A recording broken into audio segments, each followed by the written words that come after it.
ಆತ್ಮೀಯ ಕರ್ನಾಟಕ ರಾಜ್ಯ ಸರ್ಕಾರ ನೌಕರರೇ, ಈಗಾಗಲೇ ತಮಗೆ ತಿಳಿದಿರುವಂತೆ 7ನೇ ವೇತನ ಆಯೋಗದ ಶಿಫಾರಸನ್ನು ಯಥಾವತ್ತಾಗಿ ಜಾರಿಗೊಳಿಸಿದಲ್ಲಿ ಜುಲೈ 2024ರಲ್ಲಿ ಪಡೆಯುತ್ತಿರ್ತಕ್ಕಂಥ ವೇತನ ಮೊತ್ತಕ್ಕಿಂತ ಆಗಸ್ಟ್ 2024ರ ಮಾಹಿತಿಯಲ್ಲಿ ದೊರೆತಕ್ಕಂಥ ಒಂದು ವೇತನದಲ್ಲಿ ಎಷ್ಟು ಹೆಚ್ಚಾಗಲಿದೆ ಅಂತಕ್ಕಂಥ ಮಾಹಿತಿಯನ್ನು ಈ ಒಂದು ವಿಡಿಯೋದಲ್ಲಿ ನೋಡೋಣ.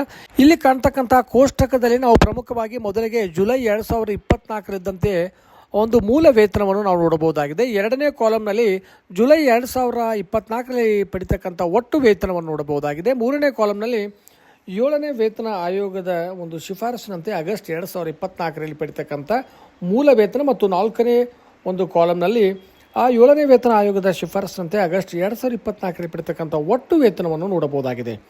ಆಗಸ್ಟ್ 2024ರಲ್ಲಿ ನಮಗೆ ಒಟ್ಟಿಗೆ ಹೆಚ್ಚಾಗಿರ್ತಕ್ಕಂಥ ವೇತನ ಎಷ್ಟು ಅಂತಕ್ಕಂಥದ್ದನ್ನು ಕೂಡ ಕೊನೆಯ ಒಂದು ಕಾಲಮ್ನಲ್ಲಿ ತಿಳಿಯಬಹುದಾಗಿದೆ. ಹಾಗಾಗಿ ನಾವು ಇಲ್ಲಿ ನೀಡಿರ್ತಕ್ಕಂಥ ಮಾಹಿತಿ ಅಂದಾಗ ಇಲ್ಲಿ ಮೂಲ ವೇತನಕ್ಕೆ ಶೇಕಡ 8.3ರ ಒಂದು ತುಟ್ಟಿ ಭತ್ಯೆಯನ್ನು ಸೇರಿಸಲಾಗಿದೆ. ಅದರ ಜೊತೆಯಲ್ಲಿ ಶೇಕಡ 7.5ರ ಮನೆ ಬಾಡಿಗೆ ಭತ್ಯೆಯನ್ನು ಕೂಡ ಇದರಲ್ಲಿ ಒಳಗೊಂಡಿರ್ತದೆ. ಹಾಗಾಗಿ ಇಲ್ಲಿ ಆಗಸ್ಟ್ ಒಂದು ವೇತನದಲ್ಲಿ ತಾವು ನಿವ್ವಳವಾಗಿ ಪಡೆತಕ್ಕಂಥ ಹೆಚ್ಚಳದ ಬಗ್ಗೆ ತಾವು ನೋಡಬಹುದಾಗಿದೆ. ಹಾಗಾಗಿ ತಮ್ಮ ಒಂದು ಮೂಲ ವೇತನವನ್ನು ತೆಗೆದುಕೊಂಡು ಆ ಒಂದು ಸ್ಕ್ರೀನ್ಶಾಟ್ ತೆಗೆದುಕೊಂಡು ತಾವುಗಳು ಇದರಲ್ಲಿ ಪರಿಶೀಲಿಸಬಹುದು. ಹಾಗಾಗಿ ಕನಿಷ್ಠವಾಗಿ ನಮ್ಮ ಒಬ್ಬ ಸರ್ಕಾರಿ ನೌಕರಿಗೆ 17,000 ವೇತನವನ್ನು ಪಡೆದಿದ್ದರೆ ಅವರಿಗೆ 2,010 ಒಟ್ಟು ಅವರಿಗೆ ಆಗ್ತಕ್ಕಂಥ ನಿವ್ವಳ ಲಾಭ ಅಂತ ಹೇಳಿದಾಗ ನಾವು ಈ ಒಂದು ಕಾಲಮ್ನನ್ನು ಕೊನೆಯ ಕಾಲಮ್ನಲ್ಲಿ ವೀಕ್ಷಿಸಿದಾಗ 3,145 ರೂಪಾಯಿ ಅವರಿಗೆ ನಿವ್ವಳ ಲಾಭ ದೊರೆಯುತ್ತದೆ. ಹಾಗೆ ತಮ್ಮ ಮೂಲ ವೇತನಗಳನ್ನು ತೆಗೆದುಕೊಂಡು